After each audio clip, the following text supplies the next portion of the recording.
Buenas noches, queridos amigos de Venezuela Late. ¿Cómo están? Bienvenidos a este space, bienvenidos a su casa. Hoy de nuevo conversaremos de la Venezuela Tierra de Gracias. Esa Venezuela 7 estrellas, esa que renacerá con acciones transformadoras que inspirarán al mundo, porque sabemos que es así.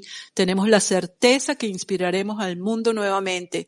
Hemos contado con grandes periodistas en el pasado, en este espacio, y hoy tenemos el honor, por supuesto, de tener en casa al destacado periodista Casto Cando. Adelante, Carlota.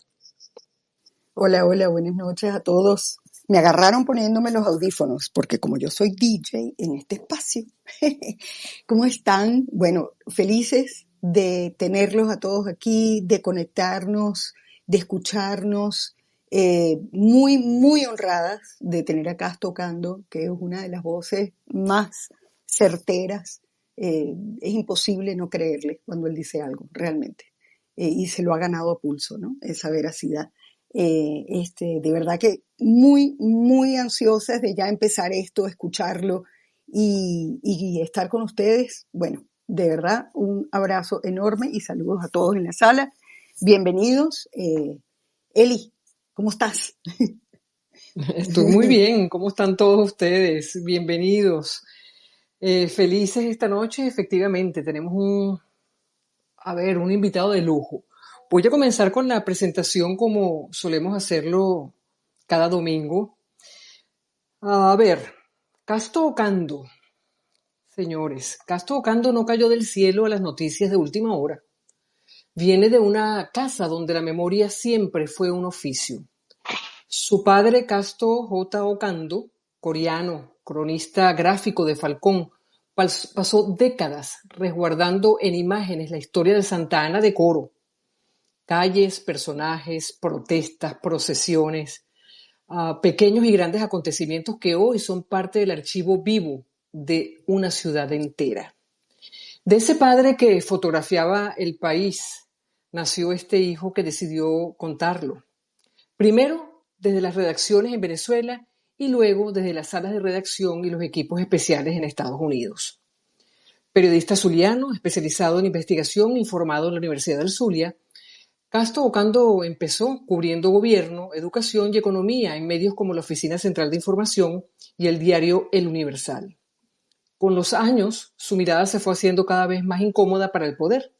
Corrupción pública, narcotráfico, lavado de dinero, crimen transnacional, estructuras que operan en la sombra pero terminan marcando la vida de millones de personas. Desde Miami se integró al Nuevo Herald y posteriormente a la unidad de reportajes especiales de Univision, donde participó en trabajos como Temporary Work, Permanent Insecurity, una investigación sobre trabajadores temporales en Estados Unidos que le valió junto al equipo un Emmy en la categoría de periodismo de investigación en español. Ese premio es la prueba de que cuando Casto cuenta una historia, algo se mueve en los despachos donde se toman decisiones. Hoy, Casto dirige el portal primerinforme.com, pilota su propia marca Casto Cando News en YouTube y redes y se ha convertido en una de las voces más persistentes a la hora de seguirle la pista al entramado de poder del chavismo-madurismo dentro y fuera de Venezuela. Allí donde otros ven solo titulares dispersos, él arma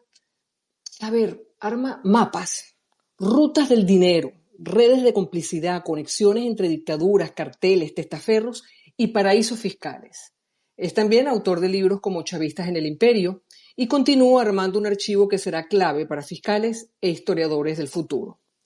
Esta noche, queridos amigos en Venezuela Late, no solo recibimos a un periodista premiado y respetado, recibimos a un hijo de fotógrafo que entendió que la justicia también necesita archivos, nombres, fechas y documentos. A alguien que ha dedicado su vida profesional a mirar de frente las tramas más oscuras del poder, esas que se tejen allí debajo de las alfombras rojas. Casto, gracias por tu terquedad y por no cansarte. Bienvenido a esta casa que late por Venezuela y bienvenido a Venezuela Late. Bueno, muchísimas gracias, Elizabeth. Te tomaste la tarea de hurgar un poquito en mi pasado. Después hago algunas precisiones, pero fundamentalmente, efectivamente, vengo de una familia de periodistas y gente apasionada en este tema. Y saludos a Débora, saludos a Carlota y a toda la gente que nos está escuchando ahora. A ver, Casto, fíjate, antes de hablar del EMI, de las investigaciones, de los libros, del acontecer actual y bueno, y de esa Venezuela positiva de la que queremos hablar, la que viene, la que vamos a rescatar, yo quisiera empezar por esa casa donde la memoria era un oficio. Ahí había un niño, un muchacho que creció viendo a su papá salir con esa cámara colgada al cuello, ¿no? A contar un país. A mí me intriga, Casto, mucho ese puente entre el cronista gráfico de Coro y el periodista de investigación que tenemos hoy aquí junto a nosotros. ¿En qué momento te diste cuenta tú de que lo que hacía tu papá no era tomar fotos, sino era construir memoria? ¿Y cómo influenció de alguna manera en ese Casto que tenemos hoy con nosotros? Bueno, es una pregunta riesgosa porque me puedo atender aquí todo un par de horas hablando sobre eso. Pero bueno, para resumir, yo soy falconiano, por cierto, ¿no? No soy zuliano, soy falconiano. Eh, yo nací y crecí, digamos, en ese ambiente muy influido por la actividad periodística de mi padre. Él trabajó eh, en los años 50 en un periódico que sacó el Nacional, que se llamaba Pregón, era como una especie de vespertino, y luego trabajó como corresponsal de varios periódicos importantes, del Universal y del Nacional, en Falcón. Y fíjate una cosa interesante, ¿no? Mi papá tenía un laboratorio de fotografía en mi casa. Entonces, la primera experiencia mía del periodismo era cuando yo estaba muy pequeño y básicamente me tocaba entrar en ese cuarto oscuro que siempre tenía una luz roja, que era donde mi papá, digamos, asumía el proceso el revelado que se llamaba y después hacer las copias de fotografía. Y eso básicamente influyó mucho. Después lo acompañaba cuando él iba a los diferentes periódicos en los que trabajó. Y el, todavía recuerdo incluso, Elizabeth, el olor a la tinta de los periódicos, las rotativas, ¿no? En esa época, estamos hablando de una época que ya prácticamente pertenece al pasado comparativamente. Aprendí mucho eso, o sea, la sensación de que en mi casa siempre el tema de la noticia estaba en el ambiente, ¿no? Todo el mundo leía los periódicos, se comentaba todo lo que estaba pasando en la actualidad y claro, eso va, por supuesto, influyendo. Es el oficio, digamos, que yo vi en la cual yo crecí y no me di cuenta de eso sino hasta después cuando me tocó tomar una decisión, porque yo comencé a estudiar originalmente ingeniería civil eh, eh, y, y llegó un punto en el tercer, cuarto semestre que me di cuenta de que no era exactamente lo que yo quería y allí fue donde hice el cambio, ¿no? Hacia la Universidad de Zulia a la carrera de periodismo y es una cosa que se lo debo a esa influencia temprana de mi padre haciendo como tú dices, ¿no? Muy correctamente porque mi papá es una persona que, por cierto, logramos rescatar todo el archivo y mi papá, una persona concienzuda, eh, mantuvo digamos, conservó todos los negativos de las fotos que había tomado desde la época en que comenzó, de modo que hay un archivo de 40, 50 años de fotografía que hemos tenido la posibilidad de digitalizar. Hay como 15, 20 mil fotografías digitalizadas sobre ese trabajo extraordinario. Yo publiqué un libro de muy limitada circulación, porque es un libro verdaderamente bastante costoso, de 500 páginas de una selección de estas fotografías.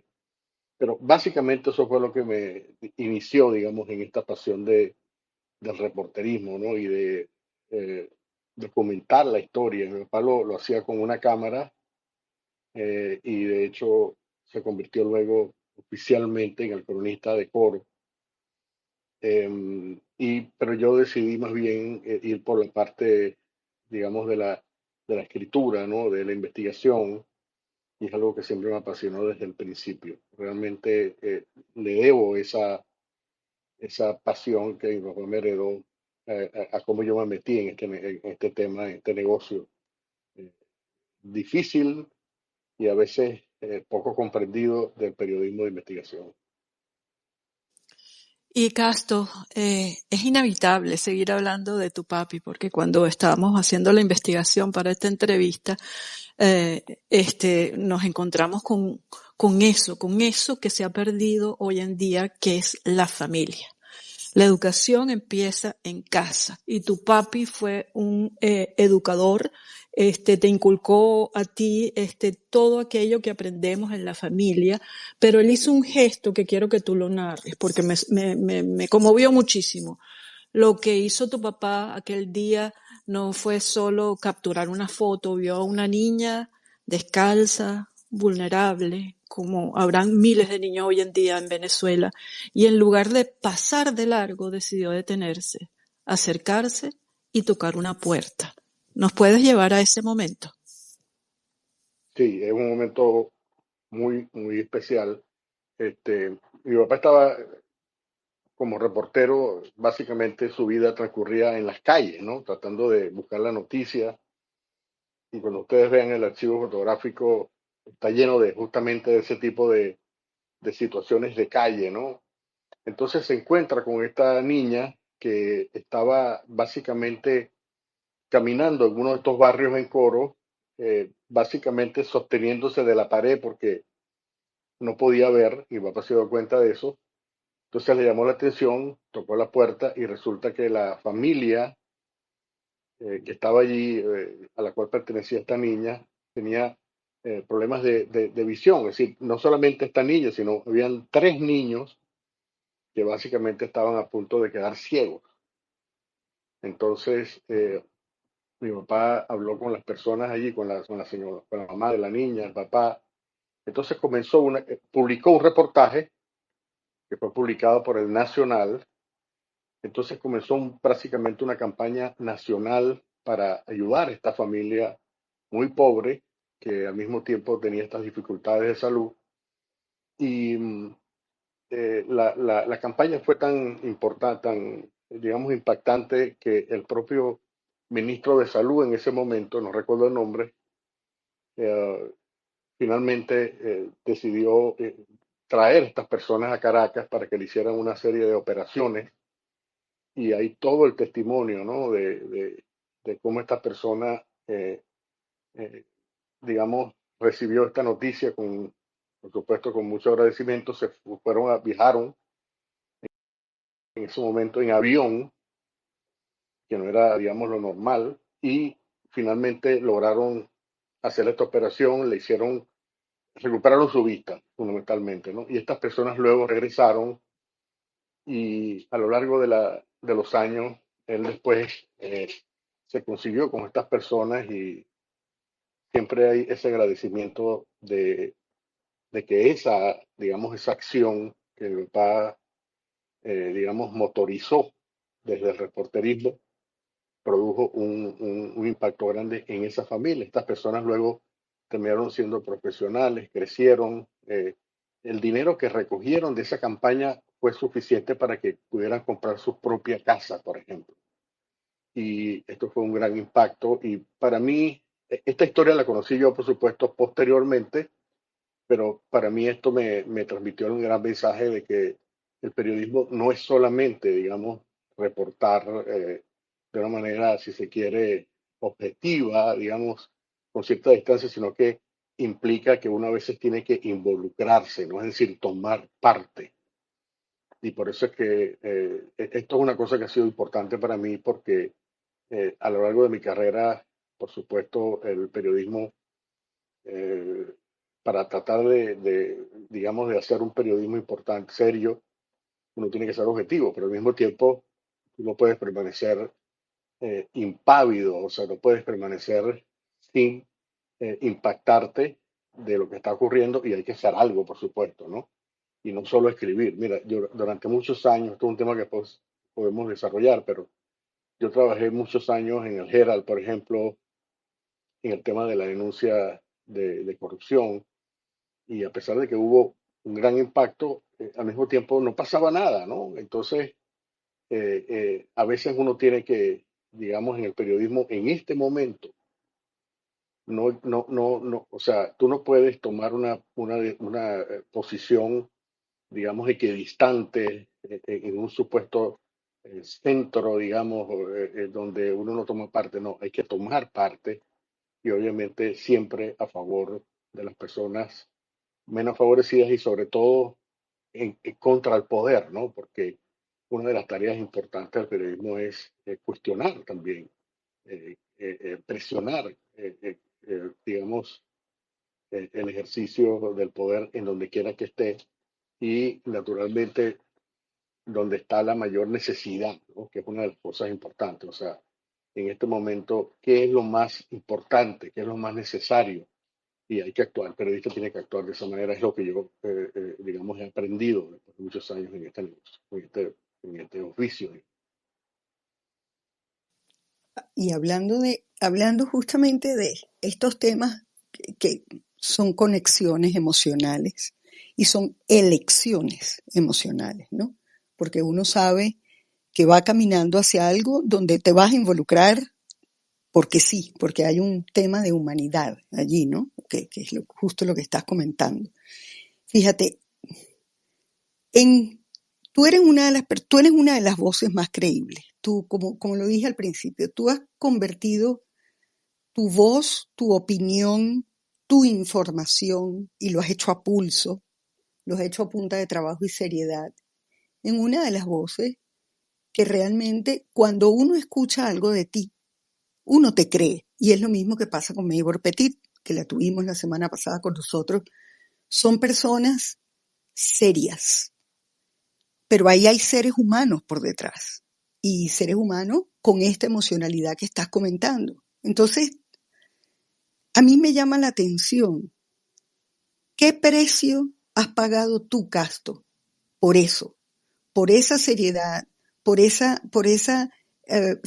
fineza para tú poder investigar las cosas hasta el fondo, para poderlas transmitir con la certeza que nos ha hecho creerte. Tú has pagado con eso, por eso con soledad, con temor, que emocionalmente, ¿qué te ha costado llegar hasta aquí? Bueno, es una pregunta bastante comprometedora.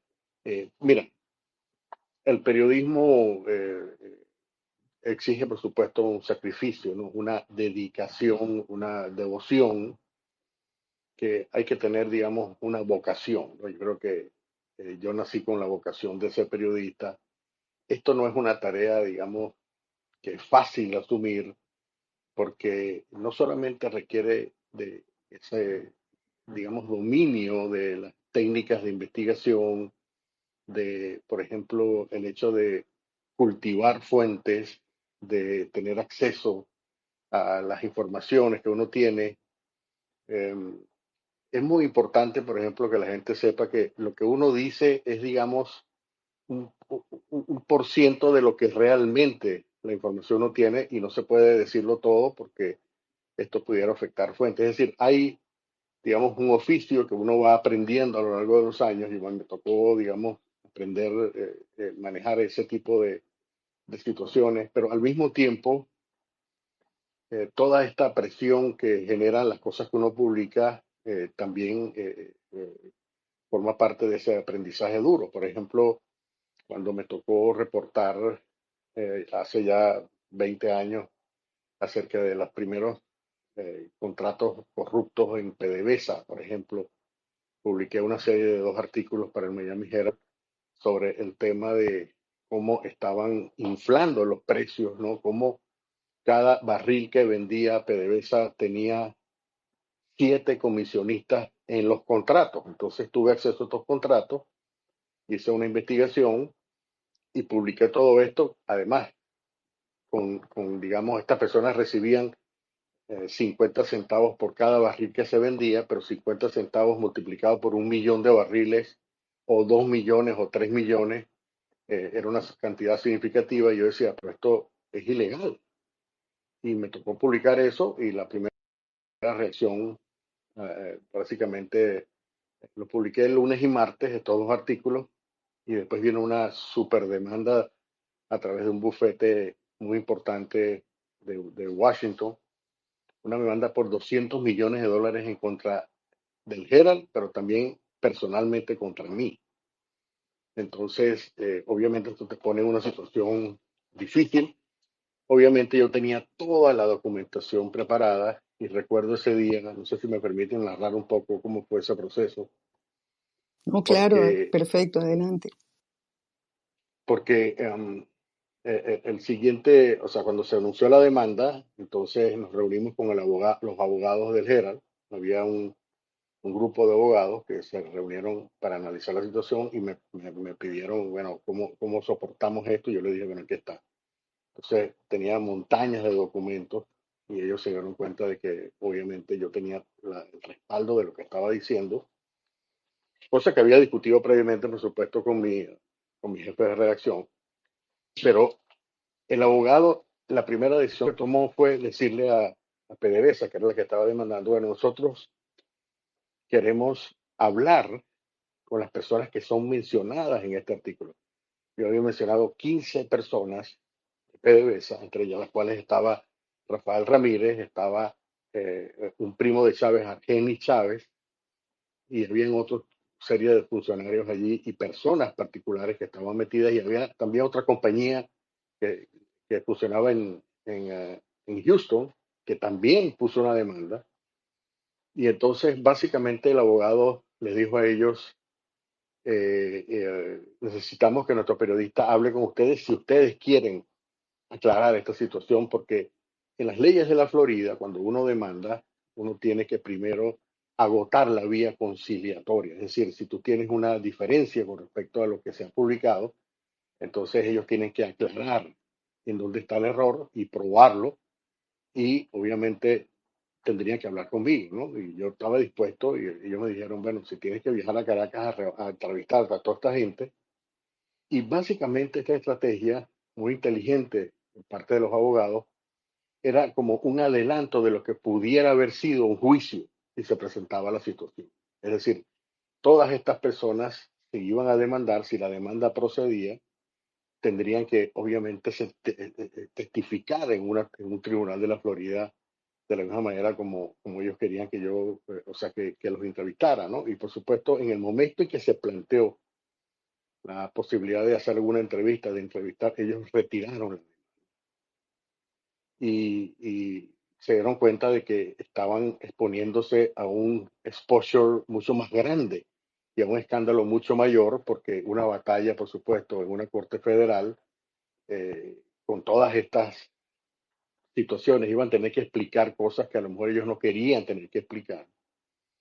Iban, o sea, era el momento para poner en el banquillo de los acusados a Rafael Ramírez, por ejemplo, al primo de Chávez, Argenis Chávez, que en ese momento era el jefe de comercialización, una persona muy poderosa en PDVSA, que básicamente manejaba todo el negocio de la venta del petróleo, y ellos se dieron cuenta de que esto era una locura, ¿no? Y retiraron inmediatamente la demanda. Pero uno como periodista se queda, digamos, o sea, en ese momento yo me di cuenta de el impacto. Y claro, cuando esto ocurre, el Herald, o sea, ellos dijeron, bueno, tú eres realmente un periodista muy serio, ¿no? Me respaldaron 100%, por supuesto, y nunca se llegó a nada, pero esto no deja de establecerte una presión, tú te conviertes, o sea, yo en ese momento me convertí en un enemigo, bueno, no en ese momento, realmente desde antes, ¿no? Pero esto me puso en la mira, básicamente, del régimen, que es donde yo creo que he estado desde hace ya bastante tiempo. Es la razón por la cual no he viajado a Venezuela desde el año 2011, que fue la última vez que me tocó ir para hacer otro trabajo, que por esa razón, en ese momento la DC puso una foto mía en los diferentes puertos de entrada con la orden de detenerme si yo entraba a Venezuela. De modo que esto es un tipo de presión que tú terminas sumiendo, ¿no? Por supuesto, te impacta como periodista, pero al mismo tiempo te da el coraje de decir, bueno, vamos a seguir adelante, porque la gente a veces me pregunta, ¿cómo haces tú para manejar eso? Las amenazas y todo lo demás. Digo, bueno, mira, si yo realmente le tuviera miedo a eso, entonces estoy en el negocio equivocado. O sea, el periodismo de investigación viene con esto. O sea, no hay manera. Básicamente lo que uno hace es destapar, ¿no?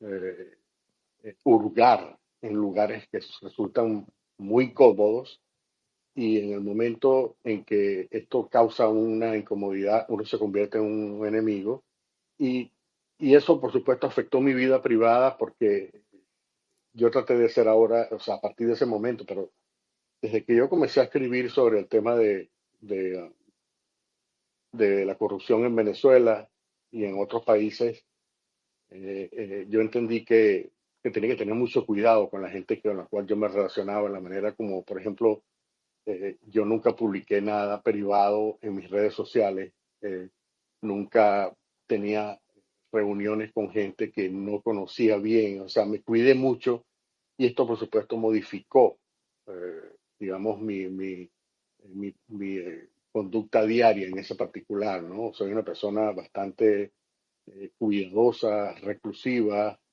tengo extremo cuidado con quién me relaciono, siempre estoy tratando de ver qué posibilidades hay de que alguien venga, porque siempre ha habido este tipo de, digamos, no he recibido amenazas, por supuesto, pero también he recibido como algún tipo de sugerencias para tratar de ganarme, pero la gente sabe, ellos saben pues que conmigo es muy difícil, ¿no? Entenderse, que puedan tratar de silenciarme por otros medios, etcétera. Pero esto definitivamente ha modificado, ¿no? Ha impactado, digamos, el ejercicio profesional de mi profesión. Totalmente. Gracias por compartirlo con nosotros, fíjate. Y yo precisamente te iba a preguntar, ¿no? O sea, ¿cómo se hace, Casto, para que tanta, ¿cuál será la palabra? Podredumbre, ¿no? O sea, no te anestesie ni te convierta en un ser oscuro, que no lo eres para nada, ¿no? O sea, ¿qué mecanismos personales tienes para no perder la indignación ante situaciones como estas? Mira, Elizabeth, es un tema bastante difícil, ¿no? Que me ha costado en mi vida porque es bastante, o sea, tú tienes que tener una compensación, ¿no? Interior, porque es tanta la podredumbre que le toca a uno ver, que uno pierde a veces la esperanza, uno pierde, pero esto lo que me ha hecho a mí es como ser más realista, más, por supuesto, resiliente en el sentido de que no me va a afectar, no me sorprenden las cosas que uno ve. Pero es difícil a veces vivir, digamos, en este mundo en el cual me toca a mí reportar las noticias malas. Y uno a veces quisiera tratar digamos, de reportar otro tipo de cosas más agradables, eh, qué sé yo, noticias más positivas, ¿no? Pero eh, yo creo que en esa tarea yo siento que tengo un compromiso no podría dedicarme a otra cosa sino a eso. Y es algo que, no sé, está en mí, pues es parte de lo que ha sido mi especialización. Y obviamente he vivido durante estos 25 años que llevo aquí, ha habido muchos altibajos. Por ejemplo, y yo creo que tú también, Elizabeth, que tú viviste muchos de esos altibajos aquí desde el principio, cuando hubo aquel golpe en el 2002, fue como una ruleta rusa. Un día dice, bueno, se fue Chávez, al día siguiente Chávez está de regreso. Y así hubo numerosas ocasiones en cada elección, por ejemplo, en el referéndum revocatorio que me tocó viajar, por cierto, a Venezuela, digamos, unas semanas antes del revocatorio. Estuve, por cierto, en la finca de los Chávez, que se llamaba La Chavera, me metí para allá porque tenía unas fuentes que me estaban informando sobre la corrupción tremenda que había desatado la mamá de Chávez en la fundación del Niño en ese momento. y cómo millones se habían perdido. Me dieron una serie de documentos y alguien me dijo, mira, ¿quieres ir a la Chavera? Claro, por supuesto. Entonces fuimos allí, nos interceptaron, ¿no? Yo dije, mire, yo soy un periodista internacional, me dejaron ir, pero ese tipo digamos, de retos, de oportunidades, es muy difícil para mí como periodista, digamos, decirle que no, pues, ¿no? Parte eh, eh, no solamente del compromiso, sino también de la adrenalina que significa eso. Pero esto ha afectado, por supuesto, porque, eh, como dije, pues, ¿no? Hay una necesidad de tratar de tratar de transmitir un mensaje positivo, ¿no? Y bueno, la vida me ha llevado a enfocarme más bien en estas cosas de denuncia que de alguna manera para mí tienen un aspecto muy positivo porque se destapan cosas que no se conocen. A mí me gusta enfocarme en esos ángulos donde se demuestra, digamos, toda esta corrupción que hemos visto, ¿no? Hasta el cansancio. Y a veces he intentado hacer cosas positivas. Por ejemplo, yo establecí una fundación que se llama the Venezuelan American Archives con el objetivo de tratar de documentar toda esa larga historia muy interesante, poco conocida, entre Estados Unidos y Venezuela. Es decir, una cosa que comienza básicamente con Francisco de Miranda, que como ustedes saben, después que escapó o sea, para escaparse de la persecución española, porque estaba en la conspiración, él estuvo varios meses en Estados Unidos, se reunió con George Washington.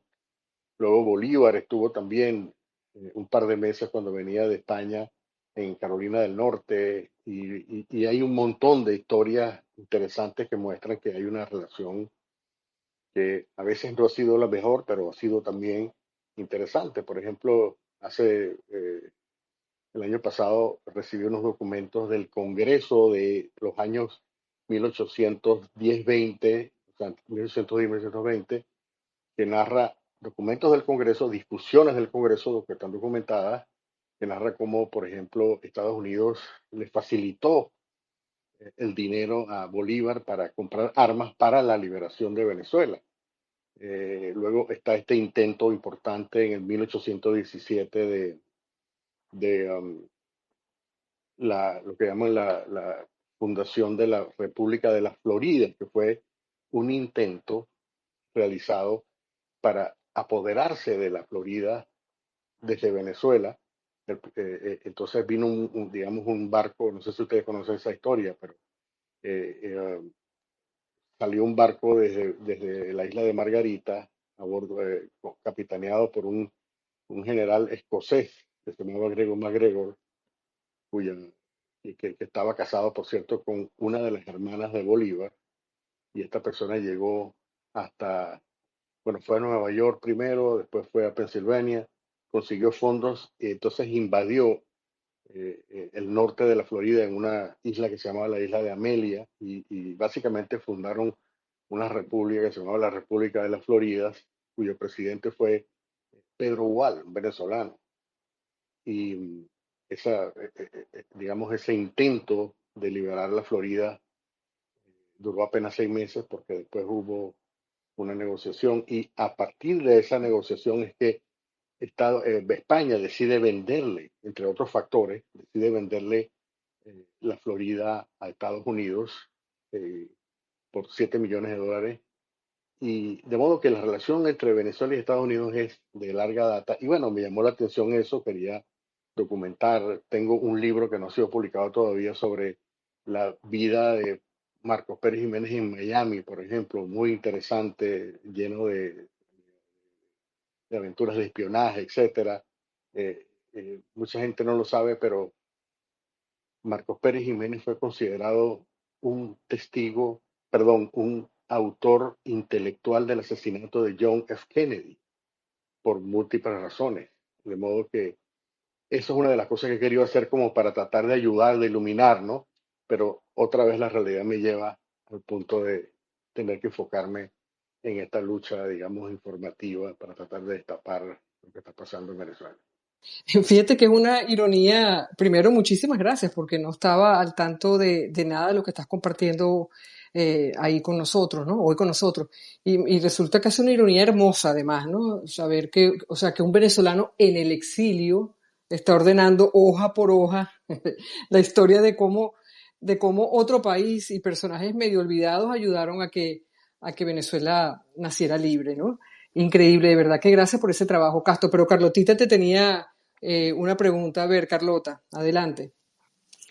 Es que estoy hilando todo lo que Castro comenta desde muchos puntos de vista, ¿no? Y además que yo me empeño en poner las cosas en una perspectiva del corazón, porque no importa lo que hagamos, somos realmente lo que sentimos y lo que pensamos, ¿no?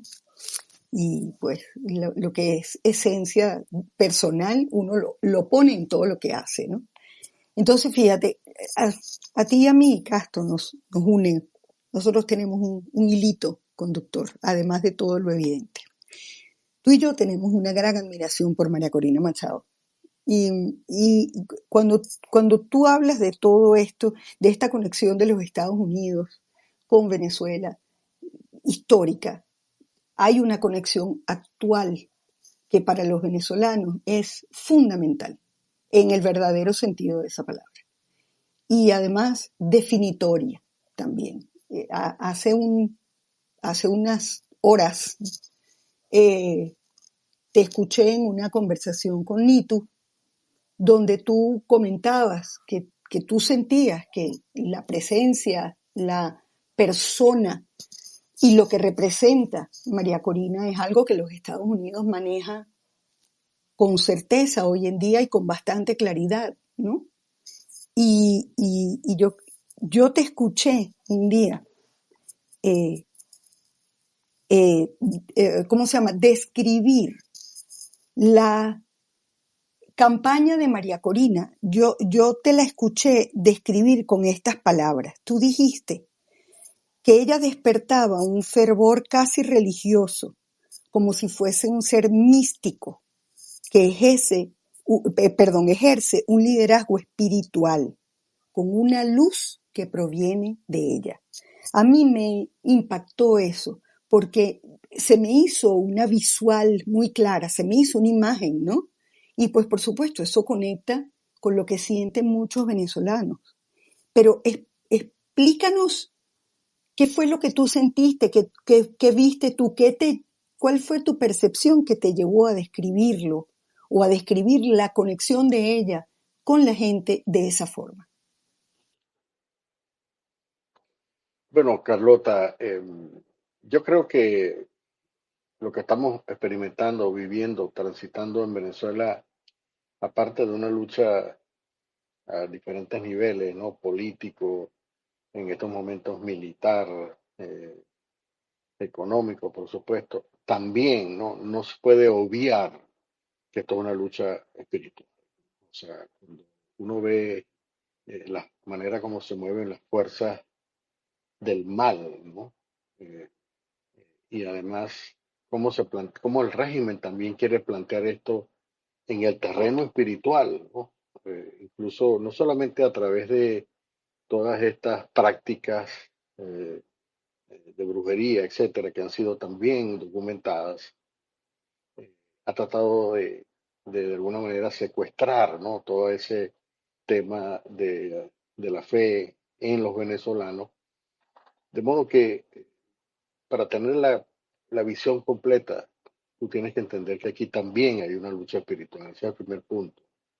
Esto no es solamente una lucha material, una lucha específica, es una lucha entre fuerzas, digamos, que están promulgando un modo de ver las cosas. En el caso del régimen, es una lucha por mantener todo este estado de cosas a través de la violencia, a través de la violación de derechos humanos, de la tortura, ¿no? Esto para mí es una lucha del mal versus una lucha que, de los que no queremos, los venezolanos que estamos pensando que esto debería terminar. Entonces, a María Corina le ha tocado esa, o sea, ella ha surgido, digamos, en esta coyuntura, ¿no? Y además ella lo ha asumido también, ¿no? Como una manera espiritual, ella también ha enfocado esto de una manera como una lucha espiritual y eso es lo que yo creo. Yo creo que para entender bien lo que está pasando hay que entender esto como una pelea entre fuerzas del bien y fuerzas del mal, aunque eso, por supuesto, es poco periodístico, ¿no? O sea, es poco objetivo, un periodista hablando de fuerzas sobrenaturales, pero definitivamente hay que tomar en cuenta estos factores porque yo creo que esto está jugando un papel fundamental en este momento. Y María Corina ha tenido, digamos, o sea, ha surgido en una circunstancia que la pone a ella en este momento en el centro de esa pelea espiritual, ¿no? De esa lucha entre el bien y el mal. Y porque además ella lo dice muy claramente, ¿no? O sea, no hay intermedio. O sea, si tú no haces nada, estás a favor del mal. Hay que combatir el mal y todas las maneras de combatirlo es parte de esta lucha y yo creo que María Corina tiene esta misión, ¿no? Que a lo mejor ella no se lo esperó, o a lo mejor ella no lo buscó, pero las circunstancias lo han llevado a este punto y sobre todo también porque la gente ha puesto una fe, digamos, en este proceso. Ella ha tratado de transmitir un mensaje también atendiendo esa petición. La gente no solamente espera un cambio, sino que tiene fe de que ese cambio se produzca. De modo que aquí ahí se involucran estas fuerzas de otra vez esta lucha del bien y el mal. Y yo creo que sí, efectivamente, me parece que María Corina encarna en este momento, digamos, o sea, es una de las figuras visibles, ¿no? Que está peleando abiertamente en contra de esto. Eh, y yo creo que es importante, a mí me pareció muy importante destacar esto porque cuando la gente entiende que aquí hay un elemento sobrenatural, yo creo que la gente entiende que también tiene que haber una lucha desde ese punto de vista, ¿no? Y por eso es que es tan importante todo este tema. O sea, cuando tú ves a María Corina que se pone encima un rosario, por ejemplo, o trata y repito, ¿no? Estoy hablando de un tema que como periodista es un tema que no es un terreno muy propicio, digamos, para uno como periodista comentar, pero yo además de ser un periodista soy un hombre de fe también. O sea, yo soy una persona que a lo mejor a ustedes no les salió en esa investigación que hicieron, pero yo también he estado, tengo una formación religiosa, digamos y, y una formación que, por cierto, me ha ayudado en mi trabajo, ¿no? Como periodista. Muchas veces yo hablo de la vocación, ¿no? Y esto es importante porque para uno poder soportar todas estas presiones y esta manera de tener que lidiar con esto tan negativo, uno tiene que tener ayuda también, ¿no? Uno tiene que tener digamos, no solamente el convencimiento, sino también la, tienes que tener fe en lo que estás haciendo y en lo que se quiere lograr. Y yo creo que sí, yo creo que María Corina, no estoy diciendo que ella es una persona mística, ni es una persona señalada, ni es una persona tipo Mesías, ¿no? Muy lejos de eso. Me parece que en estas circunstancias en las que estamos, a ella le ha tocado jugar un papel. Ella ha venido tratando de hacer algo desde hace muchos años y se dio esta circunstancia, ¿no? Ahora, yo creo que estas circunstancias se dieron por múltiples razones, pero también como parte de esta pelea, ¿no? Yo diría, eh, en estos terrenos donde no solamente, digamos, el tema de la investigación policial o la acción militar actúan, sino también actúa y por eso es que es muy importante que cuando la gente habla de qué esperamos, bueno, la gente también tiene sueños, ¿no? La gente espera cosas concretas que se realicen en este proceso. Y yo creo que es una parte importantísima de este proceso, ¿no? La parte espiritual, la parte que no se ve, digamos, pero que efectivamente ejerce un gran poder, un gran poder. Y si no existiera esa fe, obviamente tendríamos venezolanos básicamente entregados a la derrota, ¿no? Yo creo que la gente se mantiene activa, el optimismo se mantiene porque la gente tiene fe de que esto de alguna manera va a ser superado y va a ver los cambios que todo el mundo espera. Así es, Castro. Y déjame decirte algo, que esa formación religiosa sí la tienes muy marcada y se nota además cuando hablas y sobre todo cuando hablas del país, ¿no? Fíjate, y algo curioso, en este momento del país, para darle la oportunidad, digo, a la gente que tenemos por ahí, que ya yo veo que las manitos están levantadas. Fíjate, hay algo curioso en este momento, y es que mientras una parte de la gente se aferra a eso, ¿no? Ese lenguaje espiritual, a la fe, a la misión, a la certeza de que lo vamos a lograr, eh, como dice María Corina, y por otro lado vemos la parte instalada en una parte vive instalada en el escepticismo absoluto, ¿no? En el aquí no va a pasar nada más. Que digo que esa parte cada vez es mínima, es increíble, pero yo siento que eso es una porción miniatura, ¿no? Entonces, fíjate, entre esos dos extremos, los que esperamos, o los que esperan ese milagro instantáneo, vamos a decir así, ¿no? Y los que ya se resignaron, desde lo que sabes, desde lo que ya has visto por dentro de las estructuras del poder, ¿qué escenario ves más realista para una transición en Venezuela? O sea, ¿qué ves? ¿Un colapso interno, la presión externa? ¿Ves una negociación forzada? O como dicen aquí, todas las anteriores. Sí, es una pregunta difícil de responder porque es una situación muy fluida la que estamos viviendo en este momento. Hay múltiples factores, no solamente es el factor de Venezuela, digamos, en sí mismo, que ya de por sí es bastante complejo, sino también otros factores de la geopolítica y luego de la política dentro de Estados Unidos, ¿no? Que están influyendo, es decir, cosas que quizá al principio de esta campaña no se vislumbraron, pero ahora están posiblemente jugando un factor, de modo que no es fácil, ¿no?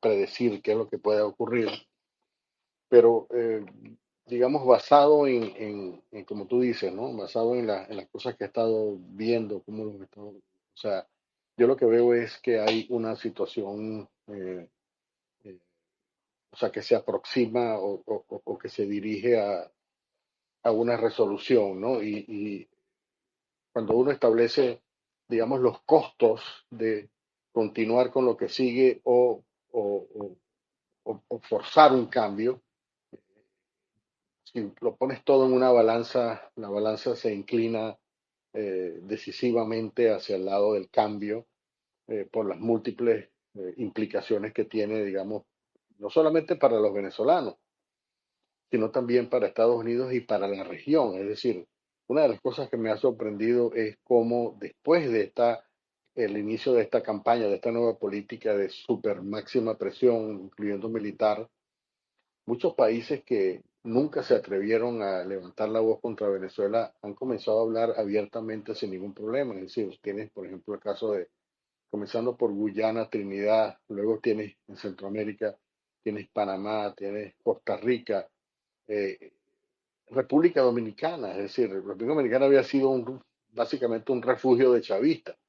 Hay mucha más gente levantando la voz y hay un convencimiento que la gente lo está diciendo de que esto no puede continuar, porque una de las cosas que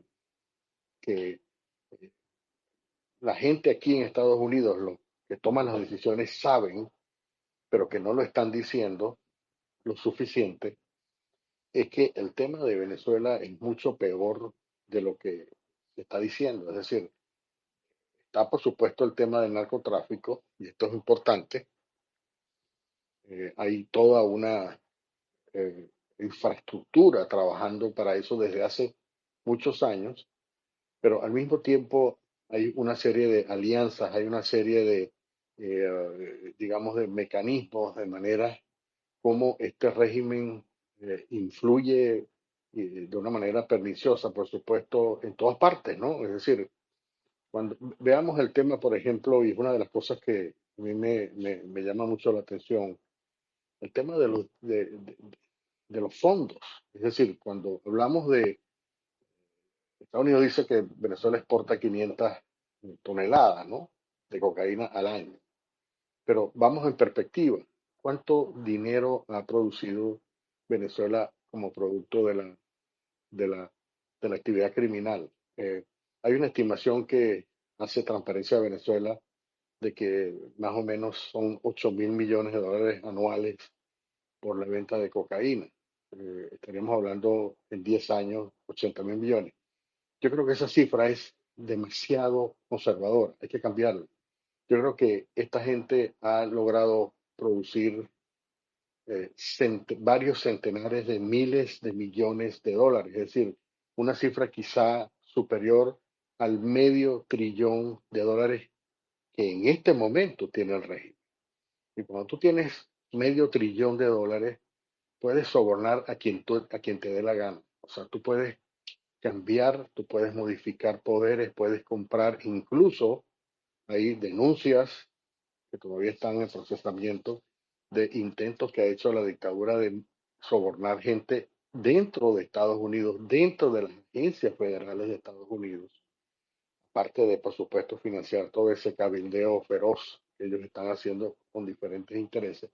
Pero estamos hablando de una cantidad increíble de dinero que ha financiado candidatos en todas partes.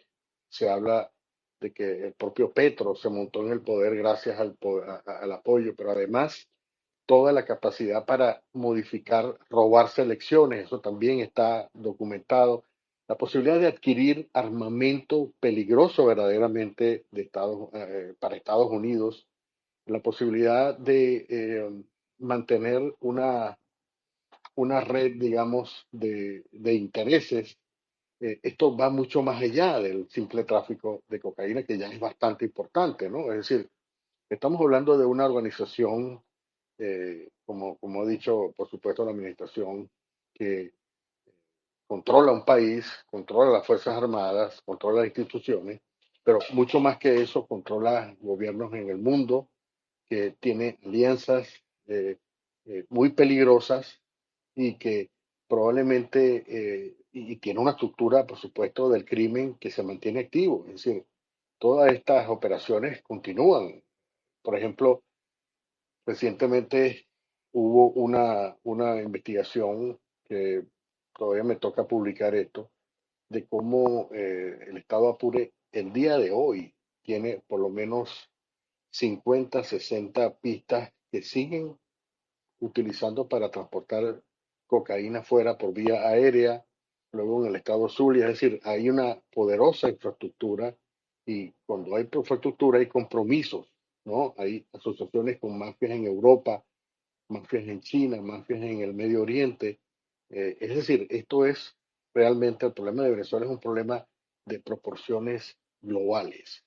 Entonces, cuando vemos, por ejemplo, cuando yo me enteré del tema cuando salió la noticia de que Estados Unidos había decidido desplegar el portaaviones, yo creo que más que, digamos, una muestra de poderío, yo creo que es también producto de la preocupación de qué tipo de armamento pueda tener escondido la dictadura en este momento. Que hace falta digamos, un muro, un pararrayos como el portaaviones Gerald Ford frente a Venezuela. Es decir, que realmente estamos frente a una situación que no es solamente un tema de Maduro se va del poder, no, es un problema de que hay una estructura muy poderosa, una alianza que implica muchos gobiernos, que implica muchos empresarios, muchos financistas en Venezuela, en América Latina, en Europa, en Asia, y esto es la razón por la cual Estados Unidos y esta es la percepción. Por eso que Estados Unidos piensa que esto no puede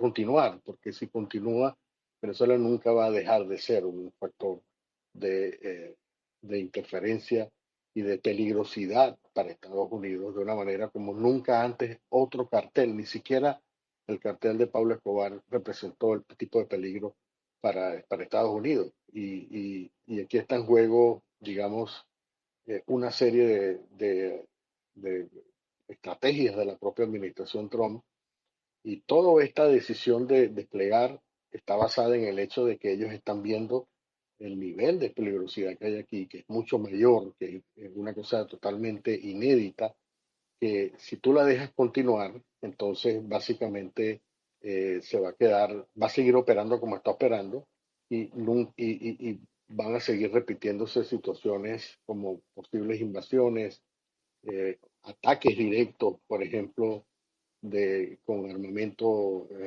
sobre todo de fabricación iraní, incluso, eh, digamos, misiles de largo alcance, etcétera. O sea que estamos hablando de una situación grande por la cual yo digo, Estados Unidos cuando tomó esta decisión, que es una decisión que no es fácil, ¿no? O sea, desplegar toda esta cantidad de activos, no solamente es un costo, sino también un impacto político dentro de Estados Unidos, y el costo de retirarse, en mi opinión, sería muchísimo más alto del costo de sacar a Maduro del poder, de terminar con la tarea. Y y el problema todavía se agrava más si metes en la ecuación a un tipo como Gustavo Petro, que básicamente también está en esta alianza, forma parte. Yo entrevisté recientemente al exministro de Defensa de Colombia, Juan Carlos Pinzón. Él dice que él está convencido de que Gustavo Petro ganó el poder gracias a los carteles de la droga. Es decir, la expansión del negocio de la cocaína en Colombia es lo que le abrió las puertas a Petro. Y Petro quiere continuar, ¿no? Y de modo que la amenaza ahora no es solamente Venezuela, es también Colombia, y esto ya es una cosa. Colombia es realmente el sitio, el centro de la producción mundial de cocaína, pero si tú controlas Venezuela, puedes controlar Colombia. De modo que los intereses geopolíticos son tan altos, tan importantes, tan decisivos, que yo creo que Estados Unidos tiene que tomar una decisión. Yo creo que ya tomaron la decisión, ¿no? Están midiendo ahora el tema de los costos, de los riesgos que ellos, y naturalmente las situaciones de la política local, que como ustedes saben también se ha complicado, el tema del cierre del gobierno, por ejemplo, y otros factores, pero fundamentalmente eso es lo que a mí me lleva a decir que efectivamente Estados Unidos está obligado a terminar con la tarea. Gracias. Deborita, si te dejo para que le des la oportunidad a la gente de que pregunte. Sí, pero te iba a decir que, bueno, finalmente, si hay algo positivo en todo esto, Castro, es que ya la comunidad internacional, bueno, y especialmente los Estados Unidos, terminó de entender la dimensión transnacional del régimen, del narcorrégimen venezolano, ¿no? Ya finalmente vieron el tamaño del monstruo. Exacto. Exacto, dale, Deborita, perdón que te interrumpí. Sí, gracias, Castro, porque nos has descrito en profundidad, ¿no? Lo que estamos enfrentando. Es lo que llaman aquí el rabbit hole, o sea, la cueva del conejo, ¿no? Que va y se bifurca por todos lados y aparece por allá y aparece por acá. Así es este problema de grande. Y bueno, vamos a abrir la sala a las preguntas, que esto es una de las maravillas, ¿no? De estos spaces, que los amigos que están aquí, que tuvieron la amabilidad hoy de estar aquí acompañándonos, se van a sentir muy honrados de hacerte preguntas y de compartir contigo, un periodista de excelencia, como ya hemos podido escuchar. Y la primera pregunta, discúlpame, Alea, pero se la voy a dar a José, que la vez pasada se quedó con la manita y le prometí que su pregunta iba a ser la primera o esta noche. José, te cedo el micrófono.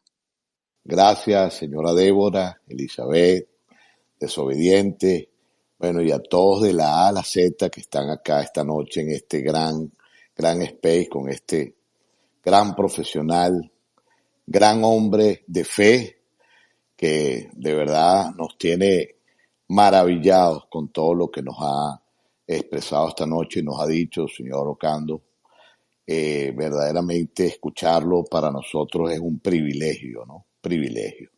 Bueno, voy con mi pregunta. Fíjese bien, tal cual como usted lo ha dicho, lo que acaba de decir usted de todo este monstruo que hemos nombrado, Estados Unidos por eso dice que este es el cartel más poderoso del mundo, ¿no? Y usted pues nos los acaba de escribir todas las conexiones, el dinero que tienen, que pueden comprar conciencia, países, todo eso que ya eso se había comentado. Ahora le pregunto, señor Castro, ¿cuál ha sido para usted, dentro de ese trabajo tan profesional que usted ejerce y que lo ejerce de muy buena manera, eh, eh, ha sido la investigación más impactante dentro de la corrupción del narcoterrorismo en Venezuela? ¿Cuál ha sido el que más le ha a usted impactado, que lo ha hecho profundizar, porque es verdaderamente impactante para usted como un periodista de investigación de su calibre, pues que usted tiene toda esa facilidad de esa información, de esas fuentes tan precisas que usted ha mantenido durante, que nos los ha narrado tanto en tanto tiempo, ¿no? ¿Cuál ha sido para usted lo más impactante? Bueno, Gracias por la oportunidad, señor Castro. sí, no, gracias por la pregunta. Mira, a mí me ha tocado hacer muchas investigaciones, ¿no? Mi libro Chavista en el Imperio básicamente fue basado en esa cantidad enorme de casos de chavistas tratando por un lado, apoyar un régimen socialista y al mismo tiempo vivir las mieles del capitalismo. Pero mira, yo diría, por cierto, Elizabeth, quería decirte que el premio Emmy lo ganamos por un documental que hicimos sobre el Chapo Guzmán. Se llama, fue un trabajo que hicimos, por supuesto, el equipo. A mí me tocó producir de los 5 segmentos de ese documental. Yo produje dos documentales, perdón, 2 segmentos y nos ganamos ese Emmy nacional. Es decir, es un Emmy bastante complicado porque es un Emmy donde se compite con los canales grandes, ¿no? Como CNN, como Discovery, CBS, etcétera, y ganamos en esa pelea. Y ese mismo día, esa misma oportunidad, por cierto, también ganó una nominación otro trabajo que yo hice sobre los bolivianeses. Pero aparte de eso, mira, la investigación más impactante es una investigación que estoy haciendo ahora sobre esto que estamos hablando, el tema de las redes financieras, el régimen, o sea, todas estas conexiones que muchas de las cuales todavía no puedo contar porque están en este momento, digamos,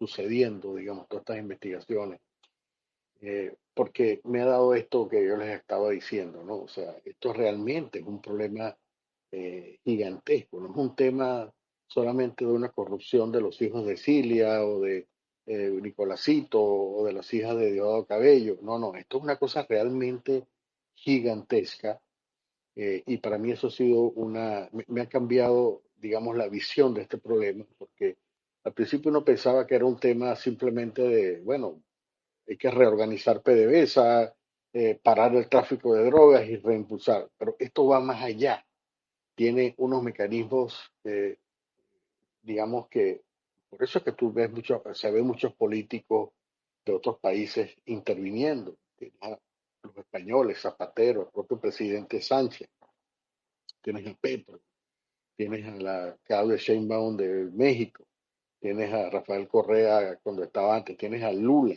Es decir, aquí hay unos intereses súper poderosos eh, a una magnitud, y esto repito, ¿no? Es parte de una investigación, es una de las investigaciones que más me ha impactado, que otra vez digo, no está concluida, pero, o sea, como yo veo las cosas en este momento, es que Venezuela la caída de Venezuela significaría la caída de una plataforma importante para estas redes, para la izquierda continental mundial, diría yo, que son al mismo tiempo redes criminales, ¿no? Redes que se nutren, que alimentan todos estos políticos que ustedes ven de la izquierda, ellos reciben dinero de estas actividades financieras. ¿Eh? Estos tipos tienen, por ejemplo, todos los políticos tienen cuentas privadas, tienen dinero detrás y sus familiares. A Petro, por ejemplo, se le ha investigado en el pasado y él tiene cuentas en paraísos fiscales. Todos los políticos tienen y una vez que tú aceptas un dinero, digamos, 3 4 5 10 millones, 15 millones, 20 millones de dólares en una cuenta que está a tu nombre, ya tú prácticamente no puedes hacer nada, es un rehén de esta gente. Y esto ha sido una de las tácticas que ellos han utilizado. Digamos, primero te compran y después entonces te dicen, mira, si tú... Entonces, lo que está pasando en Venezuela en este momento es que si se cae Venezuela, se destapa una olla tan grande que todos estos países tienen el interés de que no ocurra. Entonces, esto para mí ha sido lo más impactante porque ha tenido y así hay muchos políticos que recibieron, yo hice hace un par de años una investigación sobre los políticos socialistas en Chile, por ejemplo, o en Guatemala, hice dos investigaciones y básicamente todos tenían una cuenta privada en varios paraísos fiscales y estas personas trabajan como en un gran concierto, ¿no? Es decir, lo que hacen los izquierdistas en Guatemala está coordinado por los que están en Brasil, con los que están en Venezuela, con los que están aquí en Estados Unidos. Es decir, es una red enorme y ellos utilizan toda clase o sea, utilizan estos fondos para sostenerse y para financiar estas campañas, por ejemplo, como ocurrieron en Chile, estas campañas de violencia como las que se vieron aquí con Black Lives Matter. En Colombia también se vieron ese tipo, o sea, la capacidad que tienen ellos de crear el caos gracias a estos fondos es una cosa verdaderamente importante, de modo que cuando se producen cambios, ellos atacan de esta manera, pero tienen mucho dinero para pagar, ¿no? Y lo estamos viendo aquí en Estados Unidos como recientemente, por ejemplo, un grupo de organizaciones todas de izquierda, eh, patrocinadas por el senador demócrata Bernie Sanders, que es comunista. eh, Todas estas personas han recibido dinero de la dictadura en efectivo. Es decir, estas son redes gigantes que es parte, o sea, esto es parte de la lucha también. Hay que destapar esto, pero el problema fundamental para mí, esto es la cosa impactante, es que al caer Venezuela, todas estas redes se pueden, o sea, reciben un golpe tremendo y por eso es que uno ve mucha gente trabajando en esta dirección, ¿no? De evitar que esto, no estoy diciendo que estas personas que están diciendo ahora que la caída de Maduro sería catastrófica, sería un error, hay voces que están diciendo, no estoy diciendo que esas voces estén siendo compradas, pero esto forma parte de un ecosistema de una gran magnitud y muy peligrosa y eso es una cosa que me ha impactado, ¿no? Ese descubrimiento, y es importante, yo creo que Estados Unidos también lo está viendo, o sea, toda esta amenaza de diferentes niveles es lo que está motivando esta acción de Estados Unidos, pero es importante entenderlo porque a partir de este entendimiento es que vienen las tareas para el futuro inmediato, una vez que logremos el cambio en Venezuela. Gracias, Castro. Repito lo que yo dije de que es una investigación en progreso, obviamente las fuentes son de primera categoría. eh, el régimen puede estar quebrado y una de las razones por las cuales está en crisis, digamos, sobre todo por el tema de la capacidad de responder, es porque en este momento la ofensiva de Estados Unidos, que no solamente es militar, sino también es de investigación financiera. Como ustedes saben, hay organismos importantes, por ejemplo, el FinCEN del Departamento del Tesoro que está investigando, pero el tema de las finanzas ahorita ha pasado básicamente, o sea, ya esto no se maneja a nivel de cuentas bancarias, sino a través eh, de criptomonedas, ¿no? Y ha habido una migración importante de todos estos recursos a través de plataformas de criptomonedas muy importantes que como por su naturaleza son transacciones anónimas y una parte importante de estos dineros se están manejando en este momento a través de muchos de los pagos que se están haciendo, no se están haciendo a través de la banca tradicional, sino a través de criptomonedas, a través de crypto wallets, o sea, carteras digitales, ¿no? Pero lo que yo quería decir era que a lo largo de los años, por ejemplo, cuando Chávez murió, Chávez dejó un fondo importante, eh, bastante considerable, justamente que fue construido para, eh, en previsión de que se produjera un escenario como el que estamos en este momento. O sea, cuando Chávez le dieron el golpe de Estado en el 2002, Chávez, y esto me lo contó el coronel que lo detuvo, Chávez pidió dos cosas, ¿no? Que lo dejaran ir a Cuba, donde lo detuvieron, y que le dieran 7 millones de dólares. Chávez, básicamente el golpe o el levantamiento militar de abril del 2001 lo tomó prácticamente desnudo desde el punto de vista financiero. Y después que eso ocurrió, después que él superó esa crisis, él dijo, esto no me vuelve a pasar jamás. Entonces, cuadró la creación de un fondo totalmente aparte de cualquier tipo de, digamos, de auditoría con Rafael Ramírez, y el fondo fue alimentado por todas estas transacciones que incluía, por supuesto, el narcotráfico, pero también la venta ilegal o con sobreprecio del mismo petróleo y otro tipo de contrabandos, y fueron estableciendo un fondo extraordinario, un fondo grande, que después quedó en manos de Maduro, ¿no? Bueno, no se sabe, ahí hay una disputa con Rafael Ramírez, pero ellos han construido una economía paralela completamente al margen y mucha de esta economía no está en cuentas bancarias tradicionales, está en grandes fondos de criptomonedas y esto es un hecho, o sea, esto es un hecho, yo las evidencias las tengo también, es impresionante la cantidad y yo me pregunto a veces el tamaño real de la actividad criminal que tiene este régimen, que es mucho más grande de lo que incluso los estudiosos están señalando. Y esto es un dinero, otra cosa es que puedan moverlo en este momento, porque obviamente también hay una vigilancia bastante detallada. Por ejemplo, muchos de estos fondos se están moviendo en una moneda que se llama USDT, que lo maneja una compañía que está en las Bahamas. Esta compañía eh, está siendo monitoreada por el Departamento del Tesoro. Entonces, muchas de estas transacciones están siendo investigadas por un lado, pero al mismo tiempo bloqueadas, ¿no?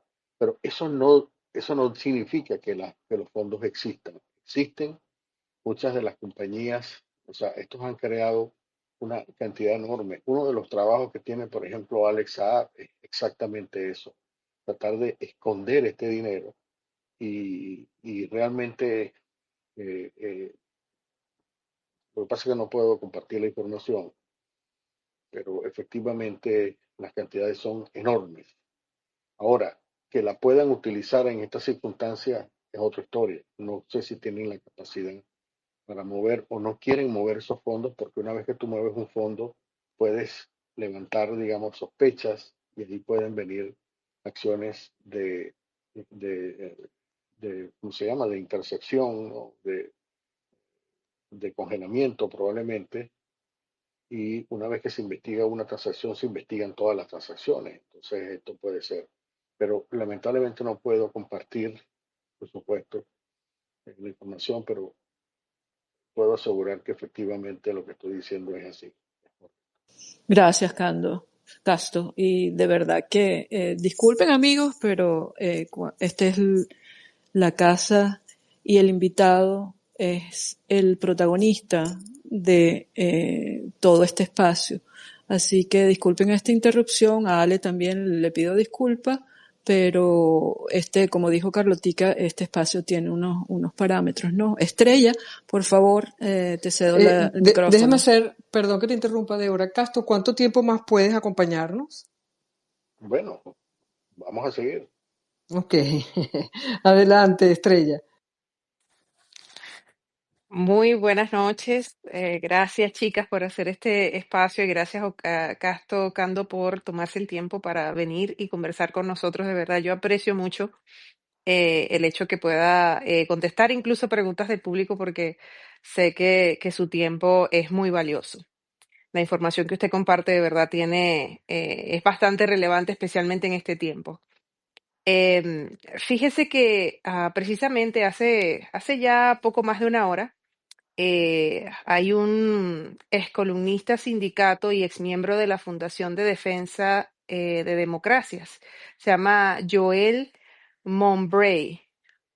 Es como Mowbray, algo así se pronuncia. Anyway, él está realizando investigaciones sobre cabildeo extranjero y está exponiendo o sea, le ha dedicado hoy dos posts bastante interesantes a Tucker Carlson, que hizo declaraciones con respecto a Maduro y, bueno, declaraciones que ya todos conocemos. Y él habla de la conexión que tiene Tucker Carlson con Robert Amsterdam, que desde enero del 2020 ha recibido $4 millones del régimen de Maduro. Y bueno, allí desarrolla la información. Yo hice un poquito de traducción y lo posteé en mi perfil para las personas que quieran leer un poquito y también seguir a la persona que hace el trabajo de investigación, ¿no? Porque ha puesto varias partes, es bastante interesante. En base a eso, yo quería comentarle, primero que las personas que trabajan, especialmente que hacen eh, como transacciones con criptomonedas, saben que en Venezuela había minados de criptomonedas bastante significativas y de hecho personas cercanas a mi familia tenían un edificio completo donde se estaba haciendo minado de criptomoneda en Venezuela. Y bueno, ellos tenían esa información, no sé hasta qué punto estaban involucrados en lo que estaba pasando dentro del edificio, pero sí nos llegó la información de una fuente que, por lo menos para mí, es bastante confiable porque son personas cercanas, ¿no? Entonces, y tiene muchísimo sentido porque es muchísimo más fácil poder transar en este tipo de monedas, de criptomonedas que no dejan un rastreo. O sea, es difícil, o por lo menos para ese tiempo era difícil. Ahora hay nuevas legislaciones y cosas que ellos están tratando de implementar para tratar de controlar un poquito eso, ¿no? Pero sí tiene muchísimo sentido y de hecho, o sea, puedo compartir su opinión independientemente de que no tengo las fuentes que usted está comentando porque es muy fácil llegar a esa conclusión. Pero mi pregunta específica es que usted siempre comenta en sus videos de YouTube, usted dice que los Estados Unidos va a atacar el régimen dentro de Venezuela. Y yo quisiera escuchar un poquito más de eso, ¿no? Porque actualmente tenemos toda esta gama de opiniones de todo el mundo diciendo va a pasar de esta forma, va a pasar de esto, va a pasar del otro. Yo quisiera que usted pudiera dedicarnos unas palabras ahorita con respecto a por qué usted piensa eso.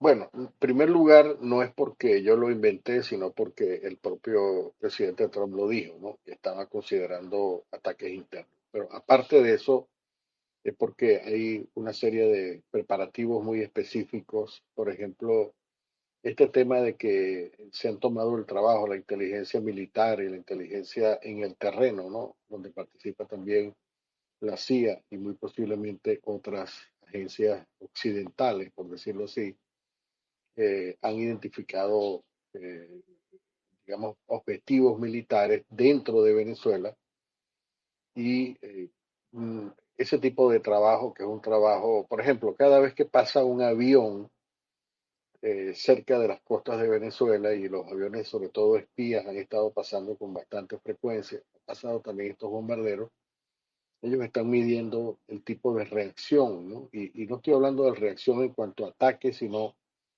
si se activa, por ejemplo, qué radares se activan cuando pasa un avión cerca, porque eso les permite a ellos detectar información de cuáles pudieran ser los objetivos para atacar en una estrategia de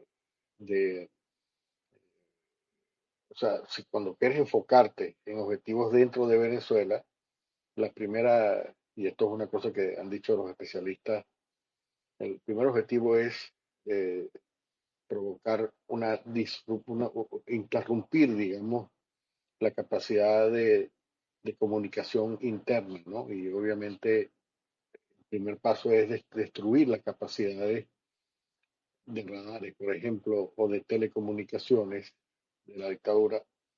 Y toda esta preparación que ha habido, muy detallada, ¿no? Y no solamente implica estos objetivos elementales, digamos, los primeros, que serían radares, serían torres de comunicación, sino también lugares militares, bases militares, incluso pistas de, que utilizan las narcoavionetas, obviamente bajo protección del régimen, incluso depósitos de armamento.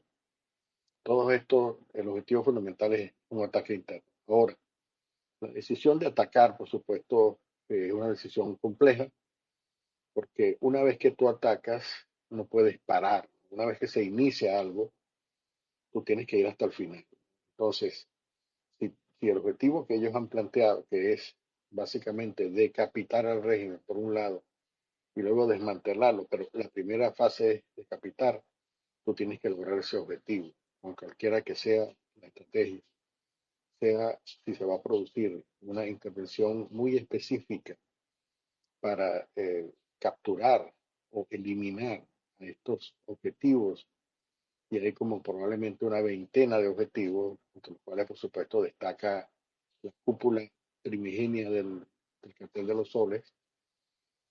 Tienes que considerar todas estas acciones aleatorias donde pudiera haber reacciones, o sea, es un tema complejo desde el punto de vista de la planificación militar, pero esto es parte del trabajo que ya se ha hecho, que ya está incluso bastante adelantado, bastante definido y, eh, eh, digamos, es como la antesala del siguiente paso, que es una intervención en territorio venezolano. Ahora, el tema de las razones o de la decisión final, que por supuesto recae en el presidente Trump, va a depender de muchos otros factores. Por ejemplo, ellos están ahora privilegiando el tema de la argumentación legal, ¿no? Y a mí me consta que están trabajando intensamente en producir esa argumentación importante para justificar esta siguiente etapa de la ofensiva militar de Estados Unidos, que hasta ahora se ha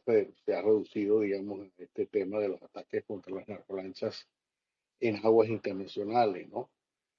Pero ya la decisión final, allí intervienen otros factores que ya no dependen de, digamos, del tipo de objetivos o de las circunstancias que haya en Venezuela, sino más bien que están influidas por el tema muchas veces de la política interna en Estados Unidos. Por ejemplo, la última presentación que hubo el miércoles pasado, donde participaron el secretario de Estado Marco Rubio y el secretario de Guerra, ellos expusieron toda la inteligencia que tienen o el procedimiento de inteligencia para definir cuándo una narcolancha es efectivamente una narcolancha, y tengo entendido que hubo presentaciones, digamos, hasta de las comunicaciones que ellos han captado, etcétera. Ese tema, digamos, no es un tema de preocupación.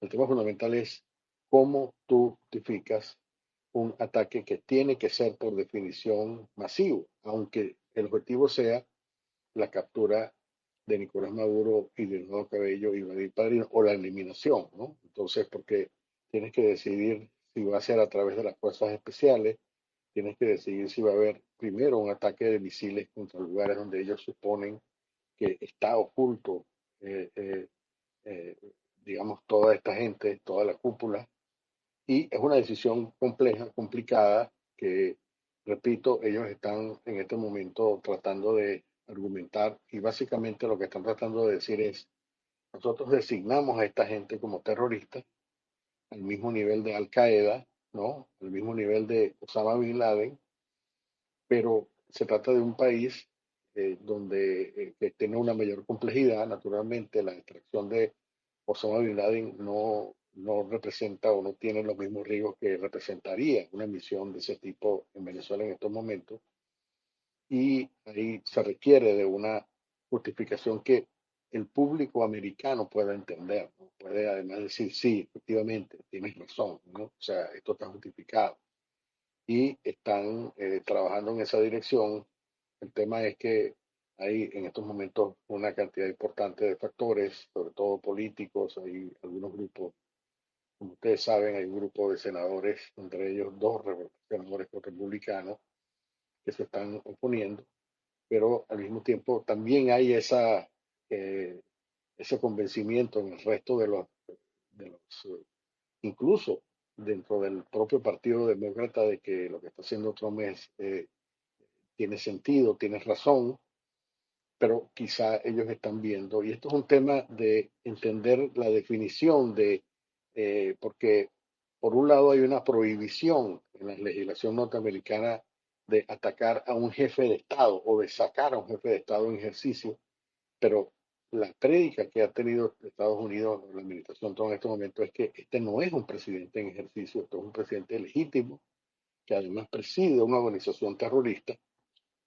Por lo tanto, la lógica ya no entra dentro de esa limitación que impone las leyes al presidente para atacar a un jefe de gobierno, y podría justificarse, pero ellos tienen que presentar una argumentación sólida que no la tenían hasta este momento, ¿no? Pero ha llegado el punto en que la van a presentar, y eso es lo que tengo entendido, que la van a presentar, y a partir de este momento, obviamente, comienza, se tomarían las decisiones del caso, que yo me imagino que tiene que ser una autorización de un tipo de acción que, en mi opinión, ellos van a buscar que genere el menor costo posible en términos, digamos, de vidas humanas, y en términos eh, de que, como se dice, ¿no? Que la medicina no sea peor que el remedio, o que el remedio no sea peor que la medicina, algo por el estilo.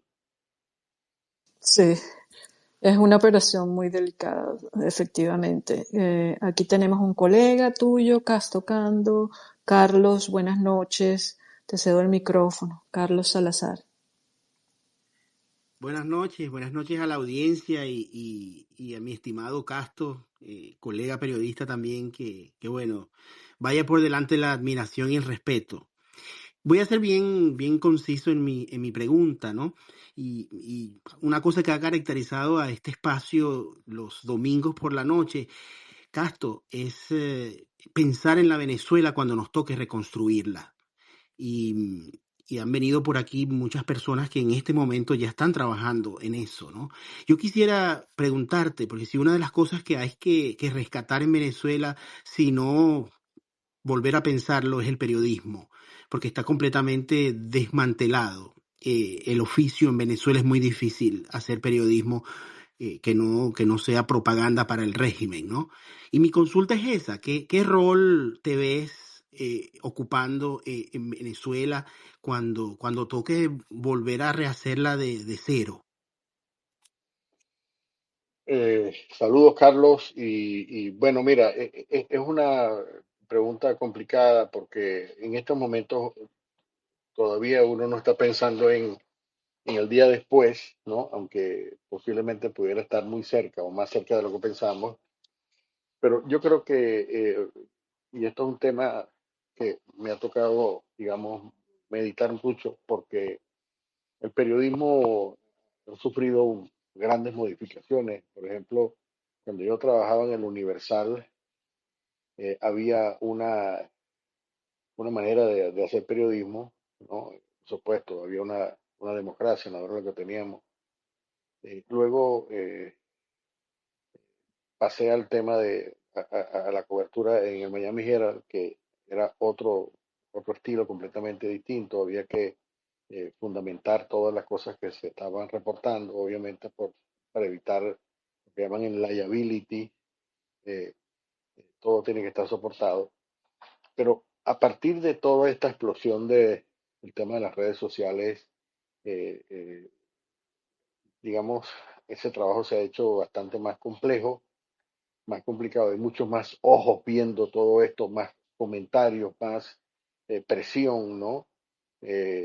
Por un lado, y al mismo tiempo hay ese otro elemento que lo comenté al principio, que cuando uno hace periodismo, tú puedes hacer un periodismo, digamos, equidistante, objetivo, ¿no? Como decían antes los manuales de periodismo, que no aplica ahora, porque estamos en una situación en la cual tú no puedes permanecer, digamos, inmune y tú tienes que tomar una posición, ¿no? Esto es lo que yo considero y por eso es que he tratado de hacer un periodismo independiente porque me ha permitido tomar posición. Mi trabajo, aunque trato de que sea bien fundamentado, ¿no? Bien razonado, con fuentes serias, al mismo tiempo yo no oculto mi posición, yo estoy en contra del régimen, ¿no? Yo no estoy en una posición, eh, digamos, de observador sin ningún tipo de implicación emocional. Yo estoy implicado en esto y este es el tipo de trabajo. Ahora, los retos, digo que no he pensado en esto porque todos estos años de cobertura que he hecho de cosas, de destapar cosas, de ver cómo funciona el tema de la corrupción y todo esto, eh, eh, al mismo tiempo me hace ver las cosas de una manera bastante muy realista, ¿no? A mí me encantaría volver a Venezuela, contribuir, que todo el país vuelva a salir adelante, ¿no? Ese pensamiento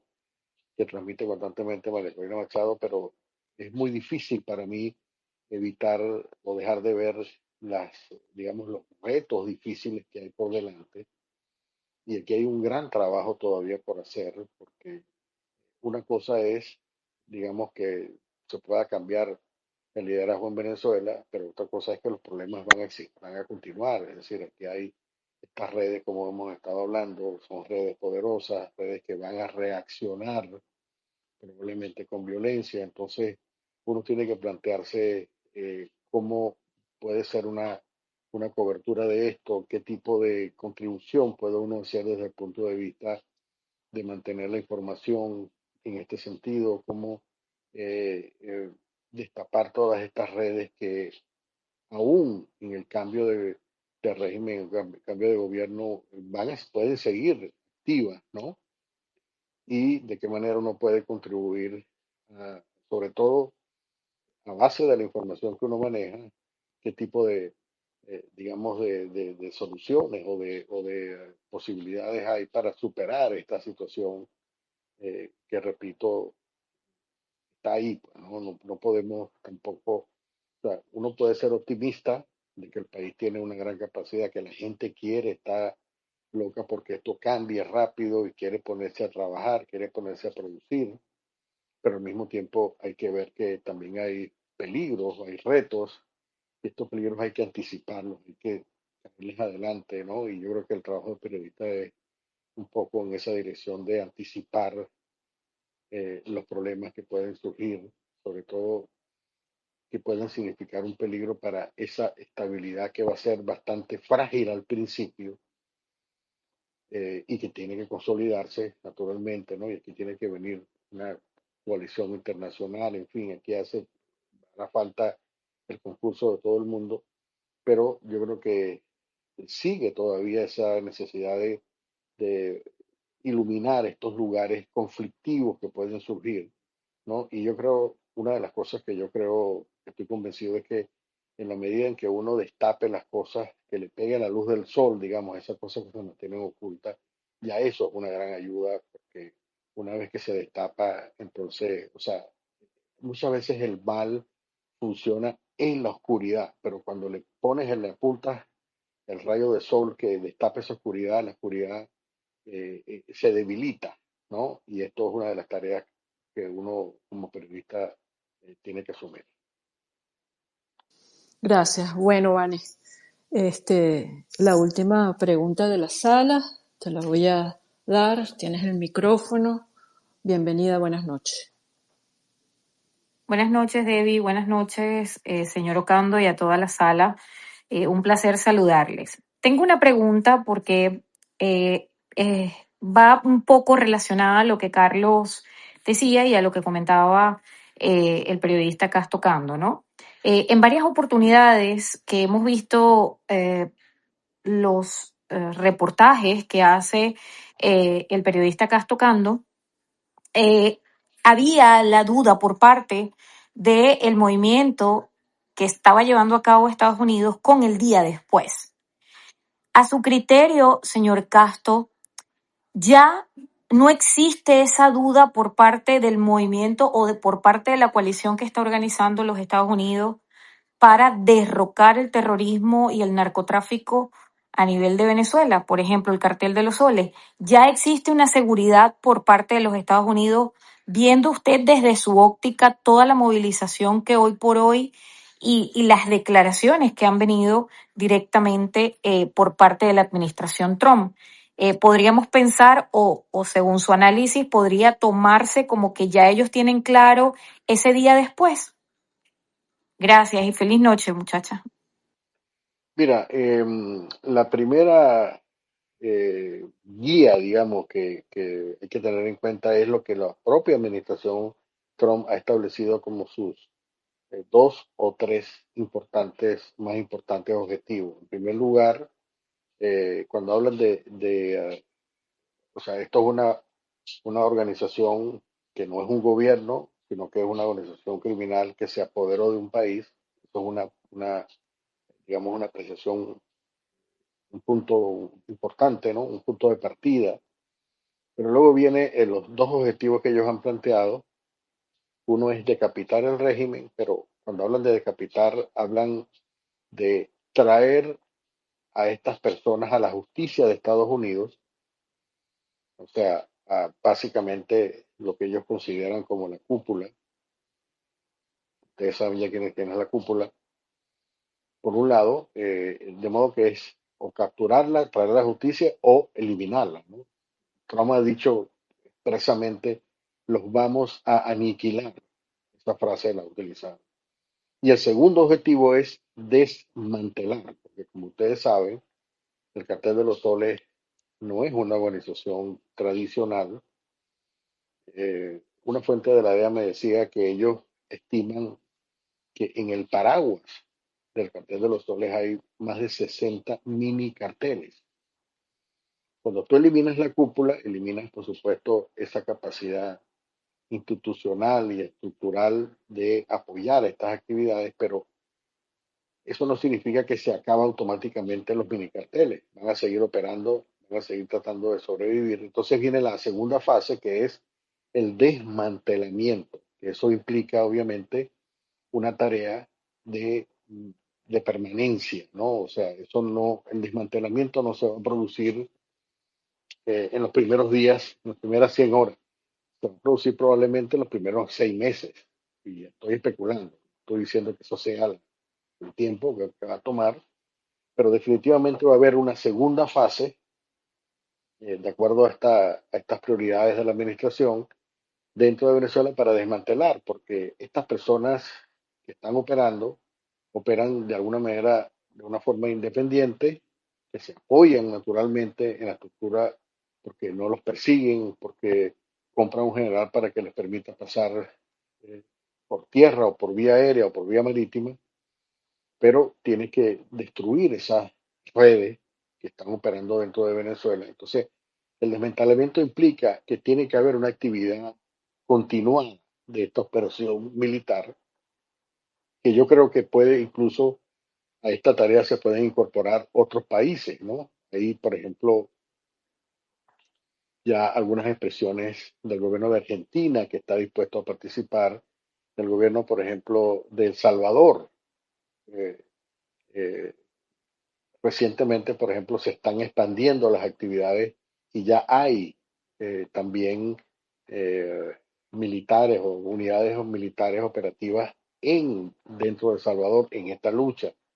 Y probablemente otros países, ¿no? Que van a sumarse, probablemente de Europa también, de modo que esto puede ser una coalición multinacional que se encargue de esa tarea porque es una tarea gigante, es decir, eh, toda la estructura, sobre todo el alto mando del cartel, del ejército, de la Guardia Nacional, todo ese cartel tiene que desmantelarlo. El tema, por ejemplo, del DIGESIM. El DIGESIM muy probablemente sea designado el DIGESIM como una organización terrorista en sí misma.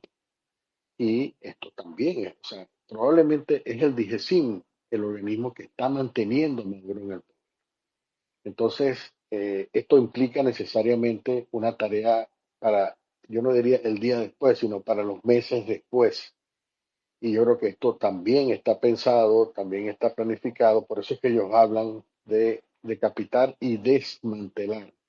El desmantelamiento, como ustedes saben, pues, implica todo esto, tratar de detener las actividades y bueno, esto plantea una serie de retos que quizá no es el momento para hablar sobre cuáles son las explicaciones de todo esto, pero definitivamente esto lo que implica es que cuando Estados Unidos plantea esta situación, lo plantea porque la tarea no se va a terminar únicamente con la decapitación, sino que también va a continuar con los otros grupos que van a seguir operando. Un comentario particular que quería hacer era que una estrategia similar a esta se aplicó o se quiso aplicar en la primera administración de Trump. Hubo un grupo, por ejemplo, de lo que llaman un task force que se estableció aquí en el norte de Miami, en West Palm Beach, donde básicamente estaban todas las agencias de inteligencia, incluyendo, por supuesto, el Pentágono, e incluso había una persona de la Casa Blanca allí en ese sitio que iba informando constantemente del National Security Council de todo lo que se estaba consiguiendo. Ellos tenían básicamente todo mapeado. Estamos hablando del año 2019 y una de las razones fundamentales por las cuales no se tomó la decisión de hacer nada en ese momento era porque ellos pensaban que el liderazgo opositor en ese momento no era suficientemente fuerte o sólido, o por lo menos no era aceptado en la Fuerza Armada, que era Juan Guaidó. Pero en este momento, el hecho de que haya una figura como María Corina Machado, eso ha reforzado, es decir, Estados Unidos ahora piensa que hay el liderazgo necesario porque ellos han planteado esto en términos de si, quién agarra el toro por los cachos, como se dice popularmente. Una vez que tú quedas en esta situación, ¿quién se va a encargar de todo esto, no?